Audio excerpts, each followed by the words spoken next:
He's lots of fun. That's But yeah, thanks a lot for doing this. I really, really appreciate it. You're welcome. I was so flattered that you reached out. Yeah.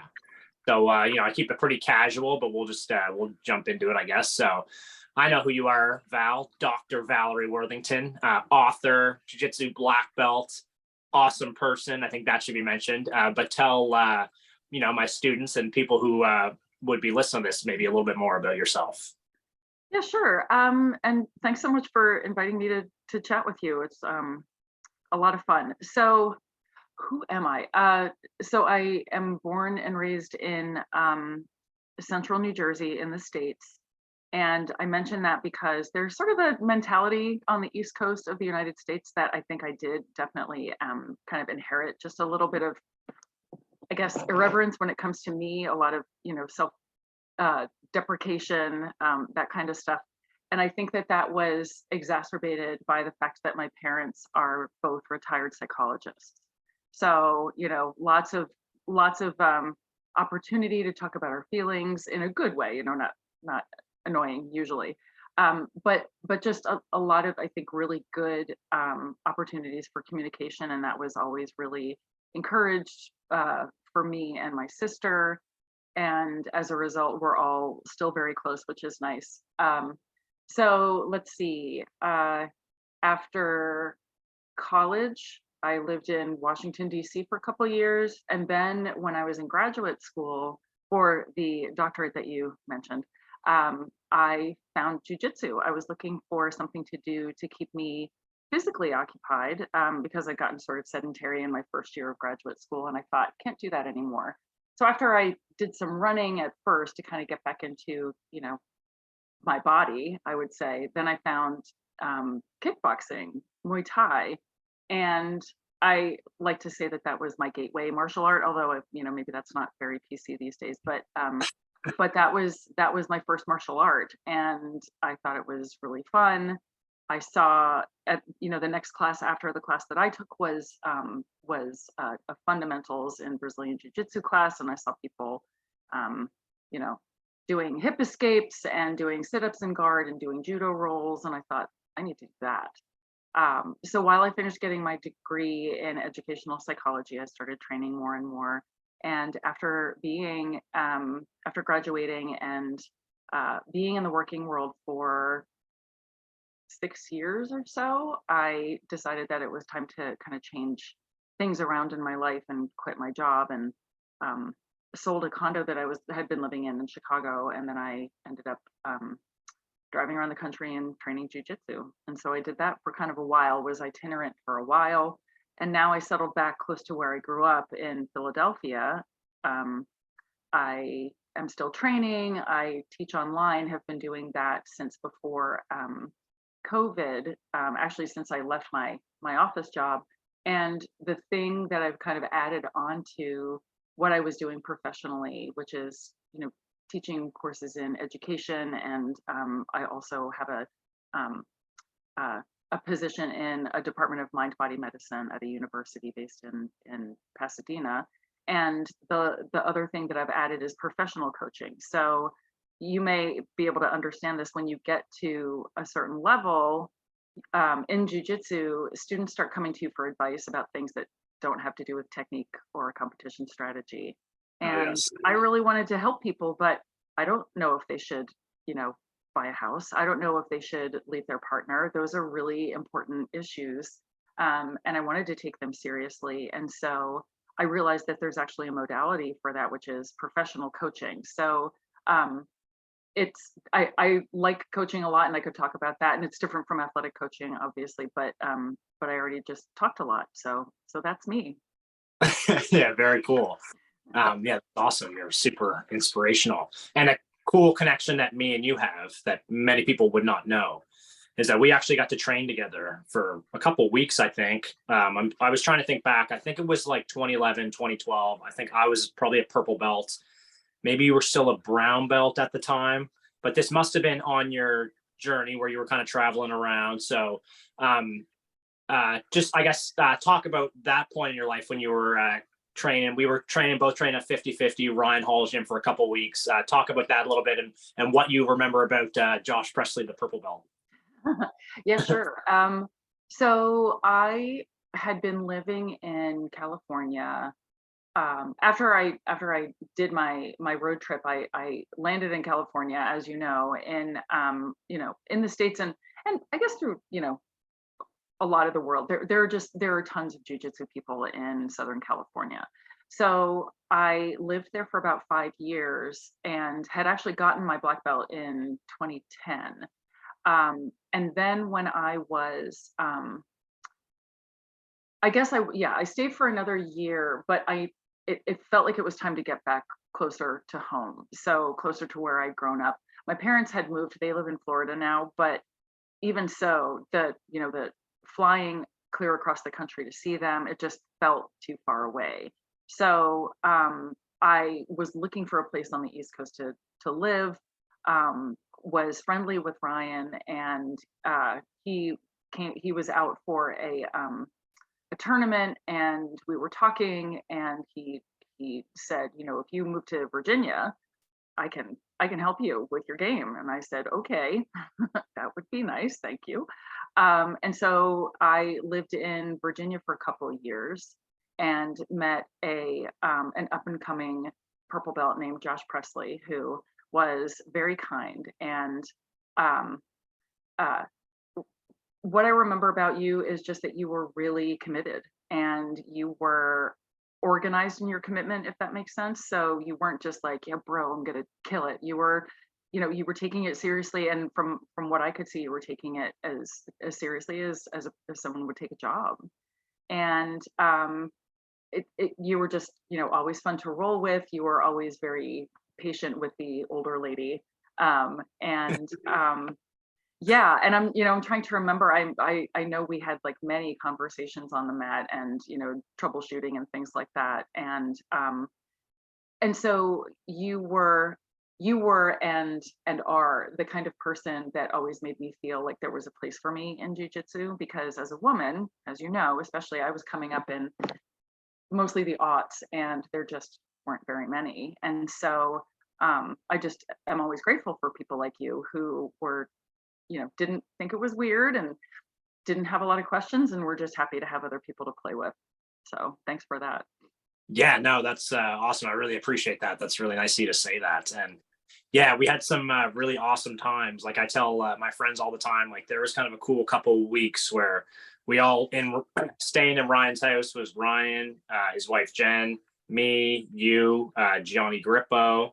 It was like a cool little fighter house for a brief time, and yeah, and I said, like, in the message that I sent to you, like you really did inspire me, like on and off the mat, because it was an interesting point in my life too. I was in my early 20s, 21, 22, and like you said, I still do take it seriously, like it is my job, but I was kind of at a point in my life where I was like, okay, am I gonna go like actually pro and move, leave my home, fully commit to this, and just be the guy that's doing super fights and tournaments and seminars, and like, is that going to be my life, or do I want to have a little bit more of what I considered like a real adult life, finish my university degree, get a bit more of a job? At that time, making money in jiu-jitsu wasn't really a thing. So that was definitely something that I wrestled with and struggled with for a while. And now I'm doing all right, having my school and what I'm doing now. But yeah, it was definitely an interesting time for me. And you definitely gave me some guidance. And it's kind of sounds silly to say out loud, but I just kind of remember observing you, and I was like, man, Val's like really smart. She's like a professor, and she teaches classes. And I was like thinking, like, I want to be like that. I don't just want to be like a jujitsu guy that all I know is jujitsu, and I've never had a credit card, or don't have a driver's license or whatever. No offense to you if that's the case, but I was like, I want to be a well-rounded person. So yeah, you really did inspire me in that case, and I feel like even still, like just like the coaching thing really rings home with me too, because I definitely share that passion. I'm just always trying to like read books on coaching, and just always trying to better myself. And yeah, that was I think some really cool times that we shared training together. Yeah, absolutely. And one of the things that came to mind while you were talking was that for me, jujitsu has always been um, about more than physical, right? So it's almost like, not that you can't be well-rounded if, you know, if you're only training jujitsu. But if you train jujitsu and you take it seriously, then you probably are thinking about, you know, not only the technique, but you're thinking about, well, I should speak for myself. For me, it was also a way for me to kind of self-actualize, and it was a way for me to learn more about the world and more about myself. And I got to travel, I got to try new food, I got to meet people I never would have met. And so you know, for me, jujitsu was a way to become more well-rounded, to, you know, to use the words you were using, because it really did expose me to a lot more people and a lot more experiences than I ever would have had if I had stayed in the professional kind of track that I was on. Yeah, no, that makes a lot of sense. It's true that jiu-jitsu does make you well-rounded. Yeah, and then I feel like maybe you can get pigeonholed into being too jujitsu-y, I guess. But no, that's a good point. Another funny story I was thinking of. I don't know if you would remember this, but when I was leaving Virginia, I remember I didn't have access to a printer for some reason. We were staying at Ryan's. And I was like, I had to print something for my flight. I couldn't get access to a printer. I was all stressed out. And you were like, don't worry, Josh, I'll take you somewhere where you can print your stuff off. I'll get you all sorted for your flight. So I remember we drove around to, like, I don't know, 3 or 4 different FedExes until I got that figured out and paid whatever fee and finally got the stuff printed off. I don't know if you'd remember that, but I thought that was You know, now that you mention it, I do. And I'm sorry, I have to go off camera for 1 second, because sometimes my computer is no problem. annoying. I need to fix the camera, so let me see if I can get it. I didn't actually have to see me, like, you know, kind of flopping around with my camera. But anyway, so, you know, it's funny that you mentioned that. I do remember that, and I don't think I realized this at the time, but one of the things that I think I was able to kind of bring to, like, the jiu-jitsu world was a little bit of a maternal instinct, like, not to sound creepy or weird, but I'm let's see, if you were in your 20s, I was in my 40s. So, you know, there is like a generation's worth of distance between us. And so, like, like I said, I've actually never talked about this with anybody, but I think there was an element of that, of, you know, if I can help in some way, if my, you know, my sort of older energy, or you know, more years on the planet, if that can help in some way. And, you know, in this case, it was because I had a car. I could have had a car and been the same age as you, but, you know, but I do vaguely remember, you know, some emotion around it, like that you were kind of stressed about it. And I was trying to be like, it's going to be okay, you know, no worries. We'll get you sorted. Everything will be fine. I mean, I don't certainly always feel that way about my own life, but if I can help other people feel that way about theirs, then why not? Yeah, definitely. No, I really appreciated it then, and I still appreciate it now. I'd probably still be in Virginia, guys, if it wasn't for Val. Oh my gosh. But yeah, so it sounds like you're doing well where you are, so we can't have Virginia. Yeah, no, I'm pretty happy. But yeah, like I said, that was a very interesting time for me. I was going through, I mean, for everyone in their early 20s, right? But you already talked about a little bit where you grew up, and you know, kind of your path and stuff. And another interesting thing about you, you got your you mostly trained under, you got to train under Carlson Gracie Senior, right? And Junior, actually. Yeah. And Junior.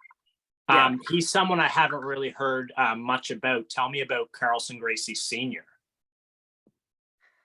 So Carlson Gracie Senior, I had the opportunity to train with him actually for the last 4 years of his life. He had moved to Chicago to live with his son, Carlson Jr., who I was training under at the time.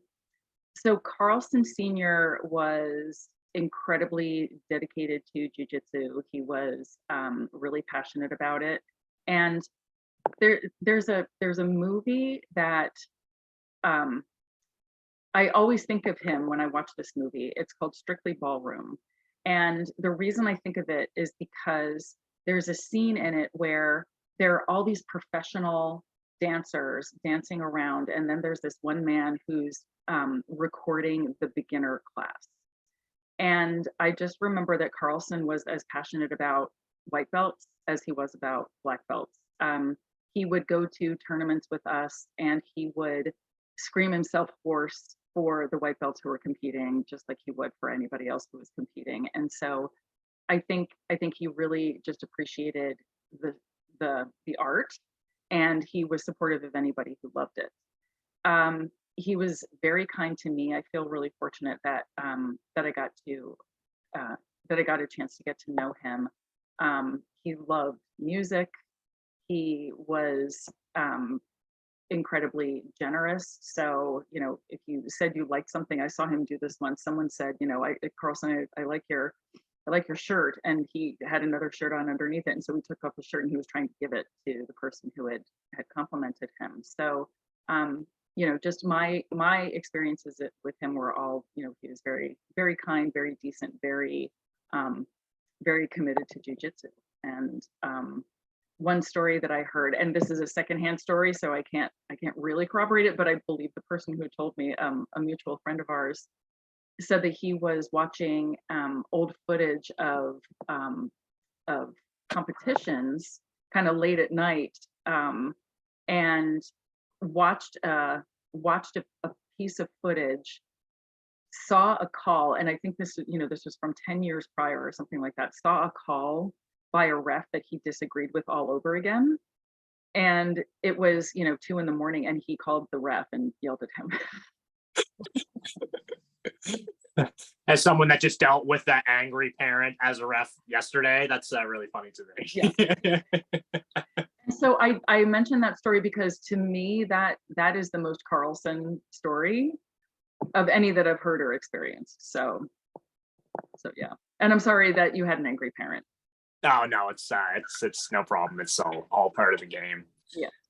But yeah, so that's awesome. And that would have been where, in Chicago you trained with them? Yeah, that was Chicago. And so I lived in Chicago from 2000 to 2006, and was training under Carlson Jr. all that time. And Carlson Sr. moved to Chicago in 2002, and then we lost him in 2006. Okay, right.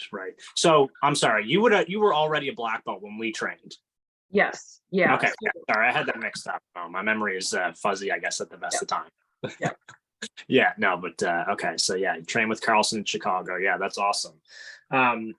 Something I heard you talk about before, but I really like how you kind of like put it into words, and I think it's somewhat something that everyone in jiu-jitsu experiences, is like jiu-jitsu forces you to be in the present moment. And a lot of people are worried about what's going on in the future and the past. I've just heard you talk about it. I really like kind of like your thoughts on it. Talk about it. Yeah. So I didn't realize this was something that I did until I feel like jujitsu has been a really useful tool for me, right? Like I get really precise with language. People will say, there are t-shirts that say jujitsu saved my life, and I always see those t-shirts and I say, no, it didn't. Jujitsu didn't save your life. You did. You use jujitsu as a tool for that. So and I say that because I think that jujitsu can be used in negative ways too, right? That both the techniques and also sort of the ethos around it. And so for me, jujitsu has just been a really big gift, and it's also a really good reminder. So what I've said in the past, and this is true, was that jujitsu was a double-edged sword because it enabled me to be in the present and to experience kind of joy and flow and those kinds of things. And then because back in the day when I was making choices about my life that I wasn't as happy with, it was also a reminder that the other parts of my life weren't that happy. So now what it does is it still gives me that presence and that joy and that puzzle to work on. And it's also kind of a good, and it's funny we're talking about this now because it's also sort of a good gut check. So things with my job have just been really stressful recently. I love my job, but recently there's been too much of it. And so I realized that in the past couple of weeks, I've been using jujitsu just that way. I'm still generally happy with my life, but I'm realizing that, I'll train and I'll come out of training and I'll say, you know what, I was thinking about working tonight, but I'm not going to work. I'm going to be present, and I'm going to do something that feels good for me, whether it's cooking, or I have a cat now that I talk way too much about, like whether it's hanging out with my cat. Or calling a friend or whatever it happens to be. it's been a really good litmus test for me recently, like I was saying, a good gut check, because it gets me out of the, oh my God, I got to keep grinding, I got to keep grinding. And it reminds me that, kind of being present and being in the moment and just being in my body, being aware of on a level that doesn't involve talking and involves more kind of sense, like physical sense, is really good for me. And it helps me make better choices when I'm off the mat, precisely because it reminds me that, having these kinds of present moments are incredibly important. Yeah, definitely. A lot of people experience that and just have a tough time kind of putting it into words. But I like what you said there. Jiu-jitsu is a tool, and I feel like, I don't know. I feel like I have this thing where it's like, I don't feel like people are necessarily good or bad. It's just kind of shades of gray, right? And I feel like jiu-jitsu, like it can be good, yeah, for you, but it just will really bring out who you really are.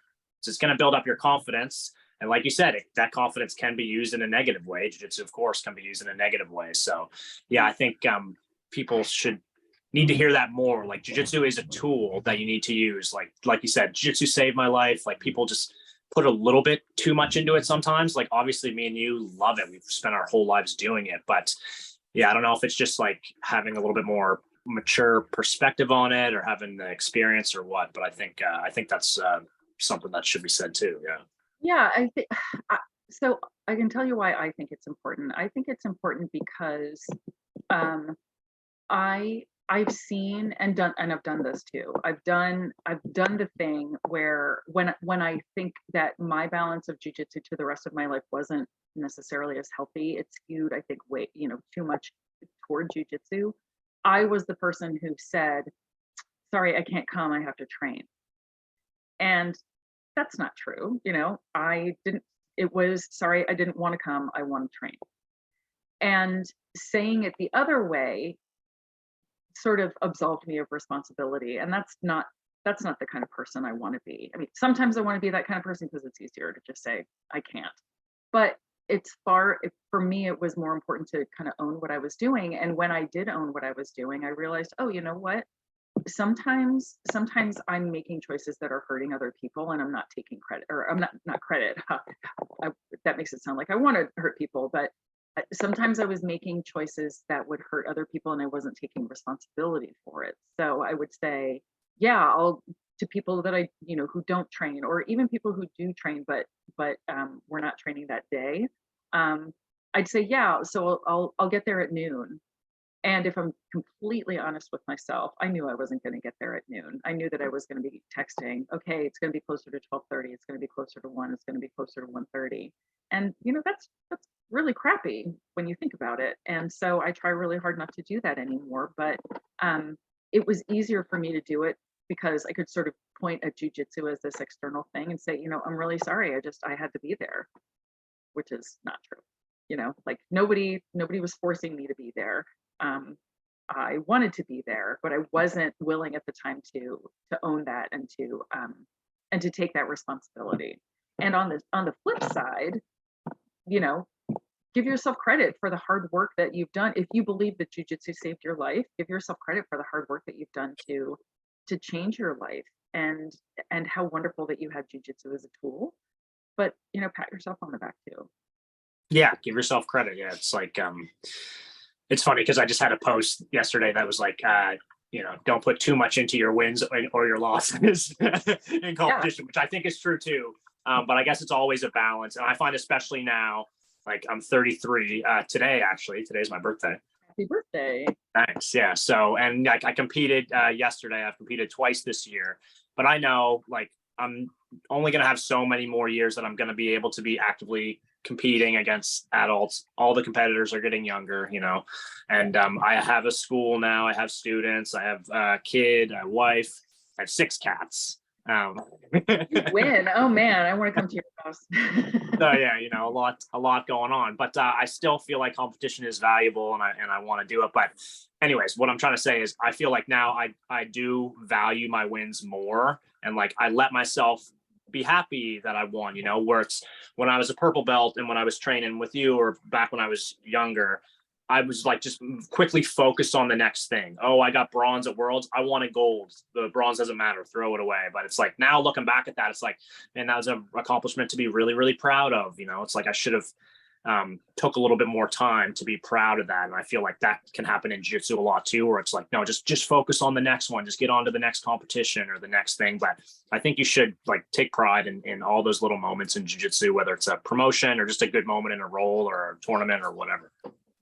Well, I agree with you 100%. And I think I liked what you said about how it's finding that balance, right? Because if we never rest on our laurels, like even for a couple seconds or a couple, you know, even like a day, then again, speaking for myself, it would just feel like a grind. And I started doing jujitsu and kept doing it because I loved it and I want to continue to love it. And I know that you know, going through the rigors of preparing for competition was really good for me. I didn't always enjoy it, but I wanted to be able to enjoy, you know, the fact that I'd gotten out there, and if I did win, the fact that I won. And so I agree with you that it's about striking a balance between um, uh, you know, allowing yourself to savor a little bit of victory, whatever that victory looks like you're saying, but also making sure that that doesn't kind of douse your fire, you know, to continue Yeah. to get better and to keep going for the next thing.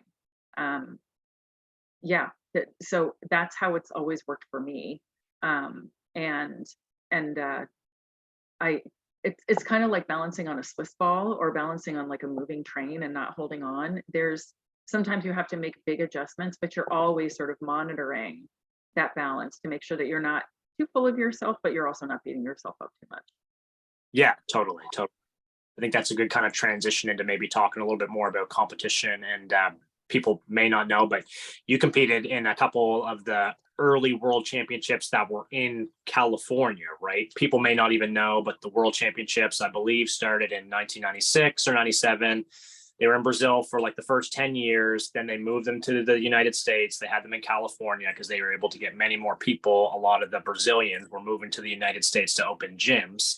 And you got to compete. And I don't know if you got to compete in the first one in the US, but I know you got to compete in a couple of the early world championships. And I always thought the world championships were so cool when I was a white belt and like an early student.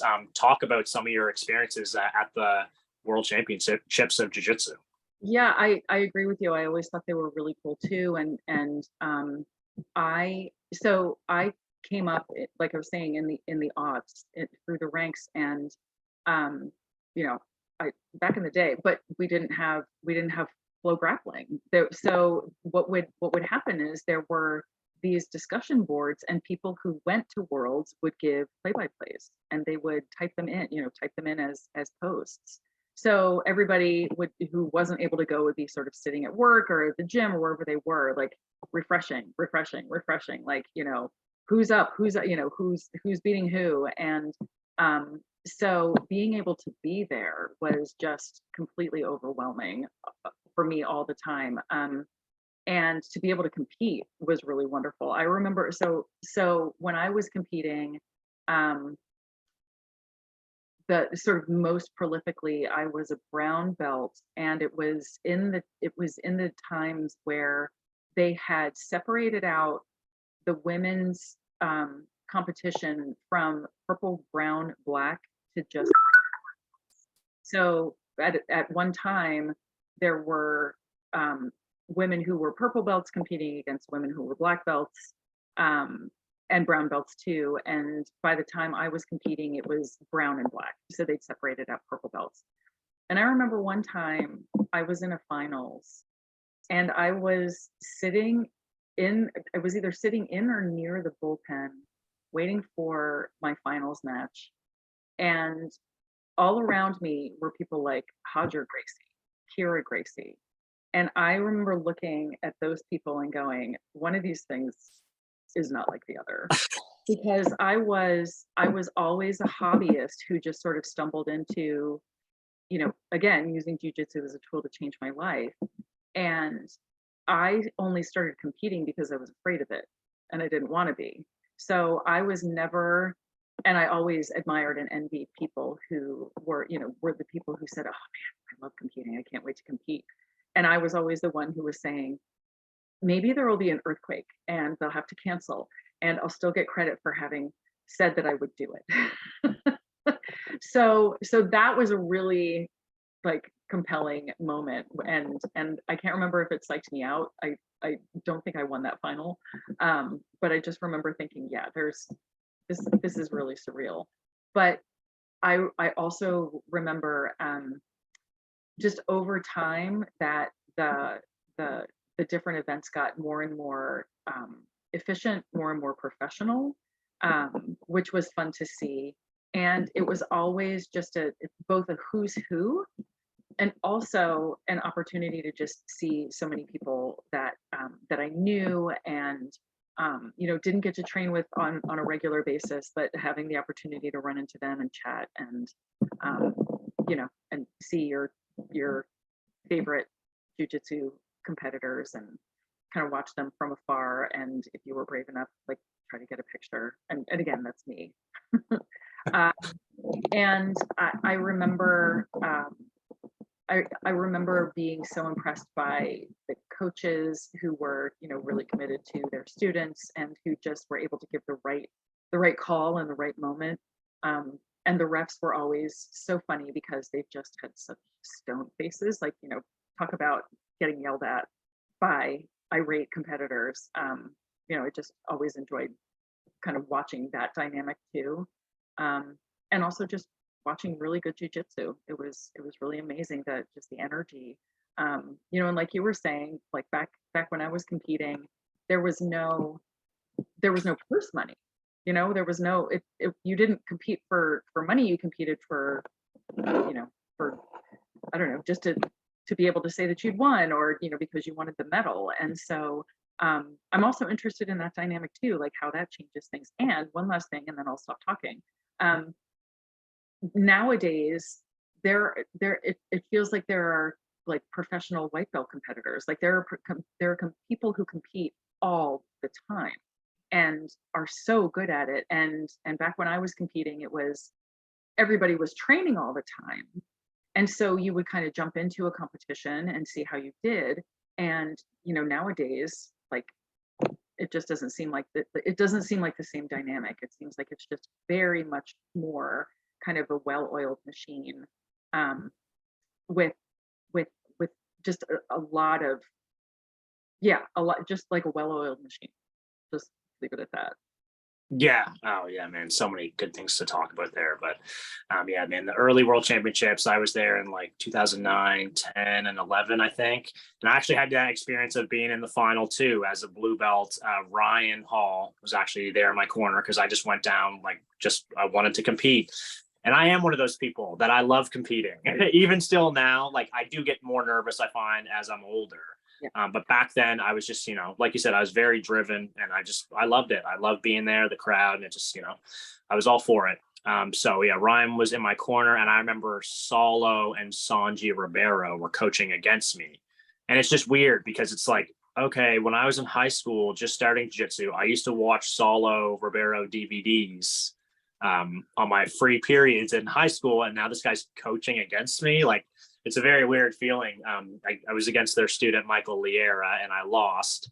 I was very upset. I was crying after, and then they both, Saulo and Sanji, both came up to me after and were like, "This isn't the end. This is just the beginning. Just give you some words that you need to hear," which were just so cool in the moment. And there's just so many people there, and it's just so awesome. But and yeah, now it's so different. Like you said, there's so many people. There's like professional competitors. People always like to, separate people that do jiu-jitsu into hobbyists and competitors.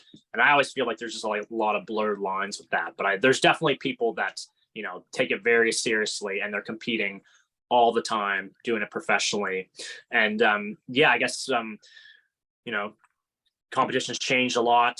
2023, ADCC is becoming huge. Flow grappling is a huge thing now. Even it's so different from what it was like 5 years ago. Like I look at like each ADCC as like, jiu-jitsu kind of like went through a big, huge change, even from like, yeah, it's feel like kind of that's how it's gone. Like, what do you think about the current competition scene? Like all these big shows on Flow Grappling. Now there's actually money on the line. There's I guess a whole lot to unpack there. But what do you think about the current competition jiu-jitsu scene? It's it's really, so it's fun, and for me it's hard to keep up, truthfully. I I watch ADCC and Worlds, and actually Pan Ams are coming up here this coming week, so I'll be watching those two and yelling at the TV and whatnot. Um, it's it was really it's really fun to watch people, up and comers.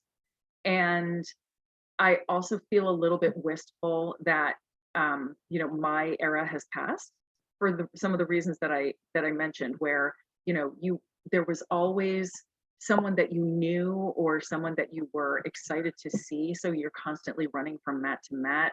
And those were just the times when you weren't preparing to compete yourself. So it's it's really fun for me to watch now and to sort of go, oh, thank God I don't have to do that anymore. But I also feel more kind of like a stranger to it, because there's so many up and comers and so many talented people that I just don't keep track of. Because I'm trying to have a different balance in my life, I guess. But it's still like a fun thing to get together with friends to watch, especially my friends who like know who the up and comers are and can tell me who they are. And got to put a plug in for the women. That those are the names that I know the most of these days, and just the quality of the competing. It's astounding, and it makes me really happy. And at the same time that I think to myself, wow, I could never do that. So I guess kind of my overall sense is just I'm happy for the people who want to make a living competing and now have the opportunity to win purse money. Like you and I were talking about, when we were coming up, if you wanted to make a living doing jujitsu, you had to run a gym, right? Like you had to open a school, and that's still viable.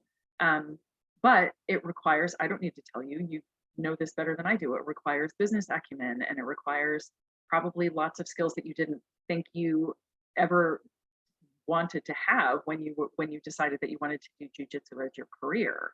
And so now it's possible for people to have an actual jujitsu career, before they retire, and from competing, they can make money competing.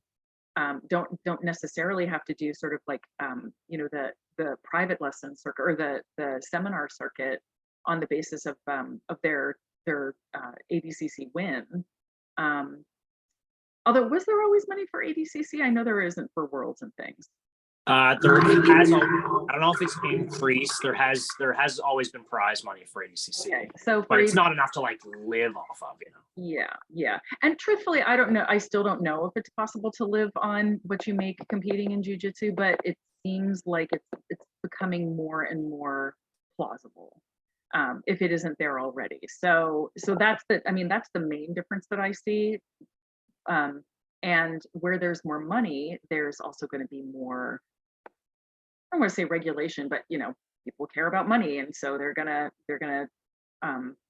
try to get systematic, I think is what I see happening. Yeah, definitely. Yeah, I think that's a good point. One last question on competition before we switch topics. I think everyone has an interesting story with their first competition match. What's your story? Do you remember your very first competition? I think this was my first competition. If not, then it was close to first. And I'll just tell the story anyway because it's an interesting story. It was a competition. So Shoney Carter was an MMA fighter who lived in Philly. I think he's called Mr. International. Oh, he is. And so Shoney Carter. So he and Carlson Jr. were friends, and he was looking for some people to compete in an event that he was holding at a place called Joe's Bar on Weed Street. So he set up a boxing ring for grappling, and I think there were some striking bouts, but he was looking for people to compete in jiu-jitsu. I was a blue belt at the time under Carlson, and so I think I got voluntold to do it because they were looking for women. So me and another friend of mine, we were tapped to do this, and so my parents happened to be in town at the time, and they had never seen me train before, let alone compete. So I'm there competing against this woman who was, probably significantly younger than I am, or I was. I was in my 30s at the time, and it's nighttime. It's like a Thursday night. People had started to get served, like not served in like you got served, but like served like alcohol. So the crowd was kind of rowdy. I don't even know if the kids are saying you got served anymore. So anyway, I'm just dating myself in multiple ways. But so when my parents came to town, I said, so do you want to watch me compete? Kind of have no choice. But so they were all excited about it. They were sitting at the bar, and I'm competing, like I'm in my match, and my mother is, sort of a smaller woman. So she was sitting on a bar stool, and there were people in her way, and she started yelling down in front. So to this bar full of people, of strangers who were like, who is this old lady and why is she yelling?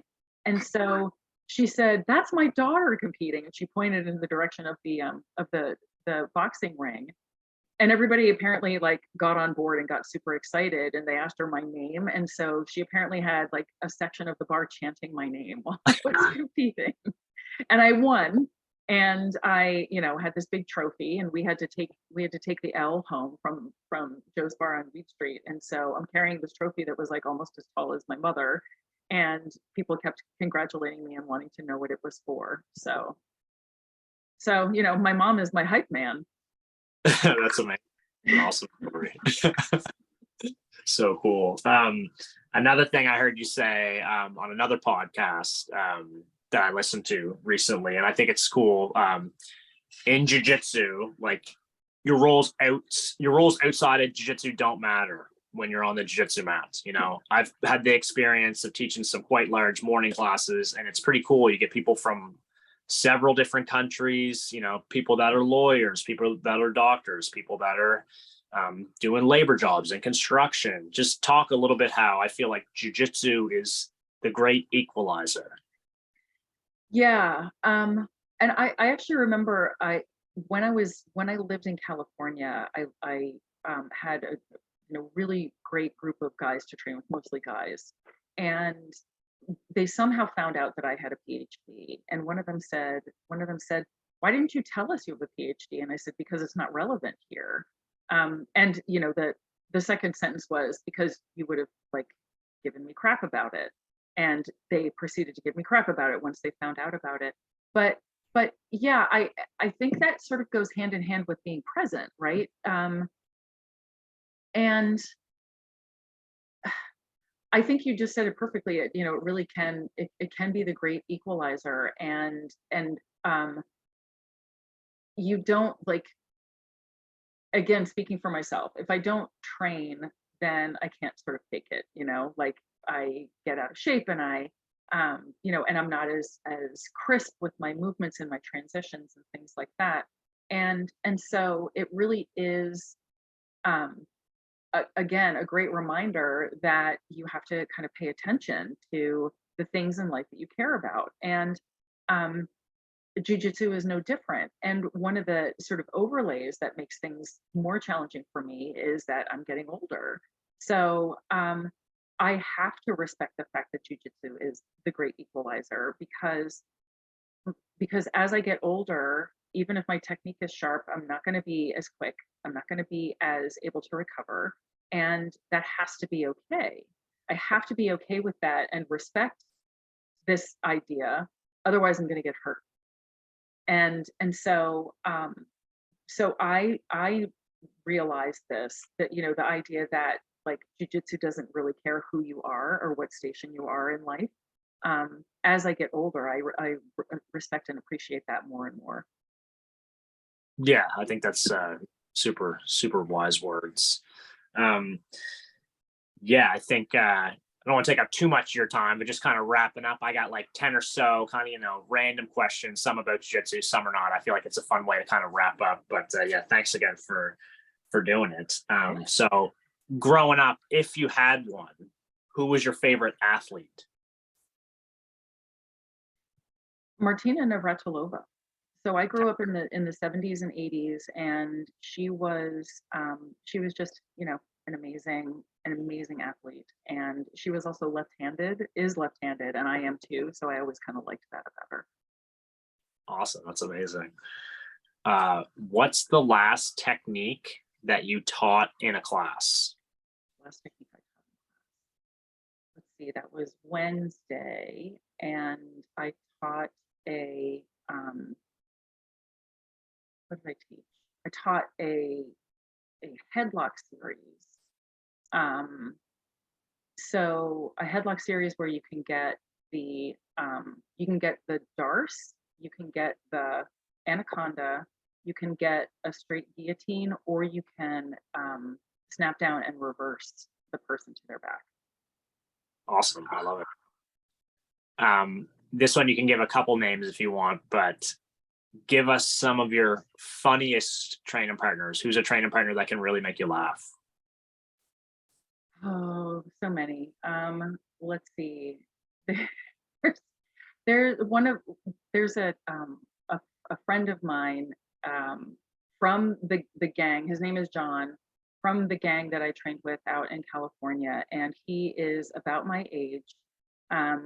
He always gave me a hard time once he found out that I had a doctorate, and um, sort of liked to dislike me, if that makes sense. Like he would always, give me a hard time and be cranky and all this kind of thing. And then one time he called me his friend, and then I never let him forget that. So he was funny just because he was cranky and ornery, and I made it my mission to get him to like me and be my friend. Um, these days I have a lot of fun training partners. I will say another one of my absolute favorite training partners is my friend Christian, also from the group in California, and his name is actually on my black belt certificate. So rolling with him is like rolling with an eel, because he's just so smooth, and he's tall and lanky, and really, really just not a jerky movement ever. He's just constantly going for the next thing. He's trying for submission after submission, and now that I'm talking about it, it's actually really annoying to train. I have those training partners too. Yeah. So those are two. I mean, tons more, but those are the two that come immediately to mind. One because it's just fun to to remind him that he actually likes me as a person, and the other one because he just always was so fun to train with. That's awesome. Give us three of your favorite movies. Three favorite movies. Okay. Oh, this is a fun one. This is Spinal Tap. Oh, I love it. Awesome. This is Spinal Tap is one. Another one is Breaker Morant, which is a movie about the Boer War that happened in South Africa, and a trial that happened there. And then what would I say is my third favorite movie? You know what I'll say? A movie that I always have to watch whenever it comes on, like if it just comes on like basic cable, is The Hunt for Red October. Nice. I selfishly use that question to get movie suggestions for myself. Love it. But I love This is Spinal Tap. That's one of my favorite movies. I love that you said that. It's so good. What is your favorite jiu-jitsu match, or maybe better said, like someone that was not familiar with jiu-jitsu, if you were going to show them a match, what match would you show them? Wow, that's a really good question. These days, I think I would show, it's really, really hard. I think I would show anything, like any of the women's matches, like the high level women, Pia Mesquita, Fionn Davis, um, uh, I'm blanking on her name. Tammy Musamisi, any of those people, just amazing, precision, movement. So, anytime they're facing each other, those would be amazing matches. So I can't think of any one in particular, but I think I would show a women's match because of the things that I said, and just the tenacity and the beauty. I think you can see the beauty in jiu-jitsu when men compete, but there's just something about women. Their movements are really, like I said, precise and effective. Yeah, I agree. 100%. I think that's a great answer. How do you answer the question when people ask you, how many times a week should I train? What's so funny is that this is one of those moments where I might go into coaching. So I might say, well, how many days a week do you want to train? Or how many days a week can you train?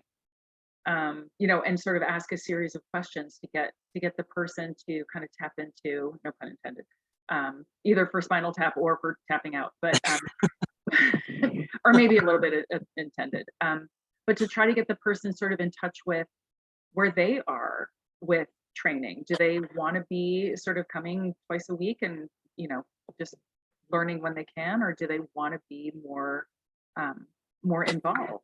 And there's no wrong answer to that question. So I think what I would say is that 2 days a week is the bare minimum for sort of like maintaining what you learn. 3 days a week is probably better, but it depends on what you want to get out of it.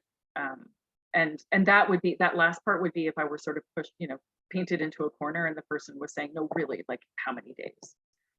Yeah, no, I feel like I'm similar. I try to give a similar answer, like, 2 days a week minimum, and just kind of try to quickly kind of get their goals. Like, well, what are you trying to do? Like, do you want to compete? Are you just like, like I have students that train 4 times a week, once a week, and that's all awesome. Like I'm happy to see them just at all. Yes.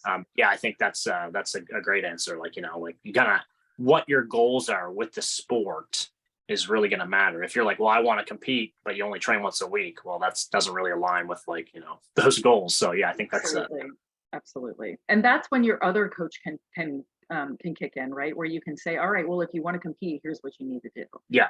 The athlete coach. Yeah. Yes, the athlete coach. What's the last show that you binge watched? Shrinking. Oh, I remember seeing the headline for it. Yeah. So Shrinking is by I've been listening to did you watch Ted Lasso? No. Okay. I know what it is, but I didn't. Yeah. So I really enjoyed Ted Lasso, and there's a character on Ted Lasso that's played by a comedian named Brett Goldstein. And I've been listening to his podcast, which is called Films to be Buried With. So if you're looking for film ideas, that actually is a really good podcast. But he is a producer on this show called Shrinking. And I was interested in it for that reason, and also because it's about psychologists. So I love to watch those kinds of shows because, then I can talk about them with my parents and they can tell me, yeah, this is accurate, this isn't accurate. And also life is funny. So my parents always taught me that. And so watching a comedy about psychologists, I was like, yeah, this is definitely my bailiwick here. Yeah, awesome. I like it. What is your favorite restaurant? If you were starving, had to go get supper tonight, where are you going? You know what? Recently, I will tell you, it is a restaurant called Burrata, which is steps from my house. So burrata is a type of cheese. It's like, I think it's like mozzarella cheese, and it's an Italian restaurant that's right near me. My parents came to visit me in Philly, and my sister and her family, actually just my sister, came to visit me as well over American Thanksgiving last year. And so we went to this restaurant. I had always wanted to go because it's always packed, and the food was amazing. I think my sister had squid ink pasta. I had like ricotta and lemon. We it was delicious. It was such a good meal. And so conveniently, I can say that my favorite restaurant now is right around the corner from my house.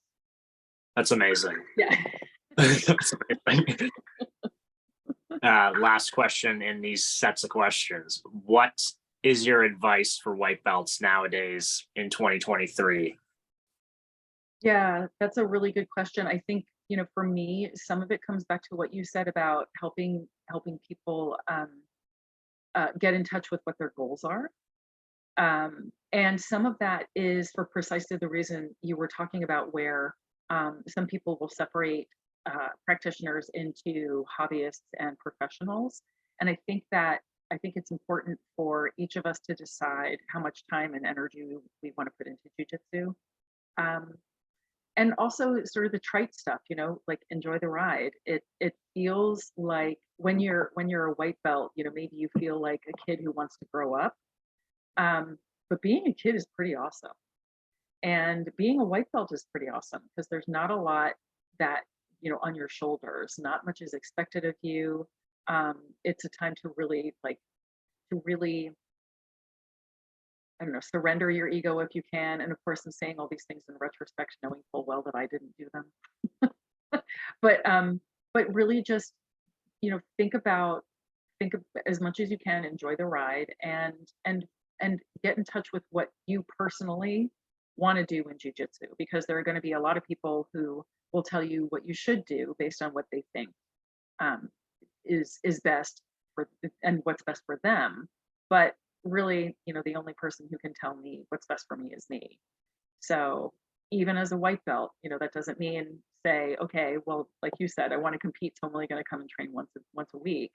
But as a white belt, get in touch with your why, and then focus on what you want your how to look like as much as possible, so that you can consistently increase the proportion of your training that you can own. Yeah, that's awesome. I love some of the things you said there. It's fun to be a kid, and when you're a white belt, that's what you're like. You're a kid. You make a lot of mistakes, and people don't care. So many people in jiu-jitsu, like people love teaching each other, right? And like so many students are just like quick to like, no, man, this is how you do it. Let me show you. And that's such a cool thing with jiu-jitsu. So like another experience I have too is I went on a training trip with a friend of mine who's a blue belt. I was a black belt at the time. I won't even say the gym or the city, but I was like, dude, this is going to be a very different experience for me and you as I go in as a black belt.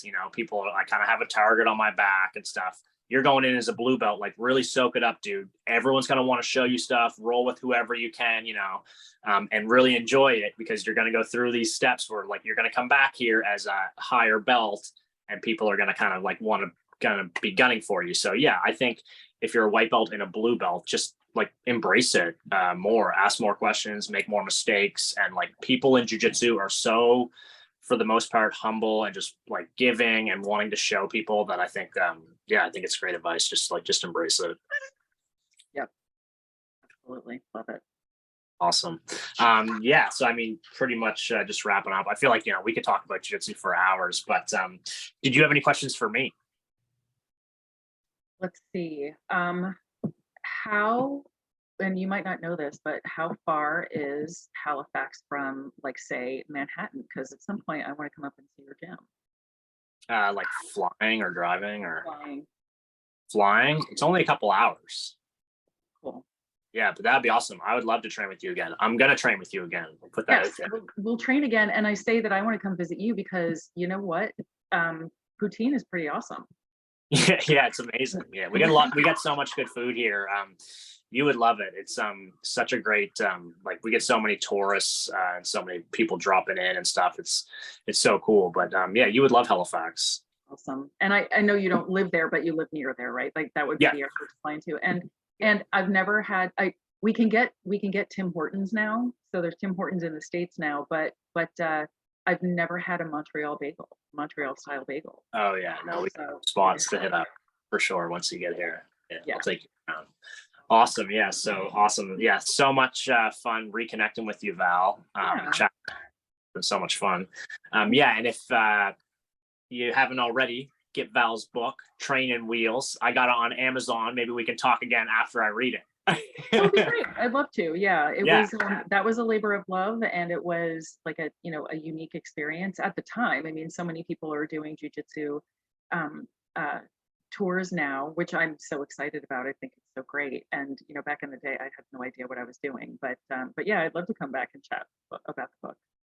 Yeah, that would be awesome. Yeah, it's so much fun reconnecting with you, and yeah, it was an interesting time for both of us, I guess, when we got to train together, and it's so much fun reconnecting. Now we see each other from time to time at tournaments and stuff, but like life happens and and whatnot. But yeah, a lot of love for you, Val, and I'm gonna definitely keep in touch now, and I'm definitely gonna be chatting with you again, and I'm really looking forward to training with you again too in the future. So thanks a lot. I love it. All that you said, right back at you. Thanks a lot, Val. Really, really appreciate the time. Have a great night. You too. Thanks. Bye, Jeff. Bye.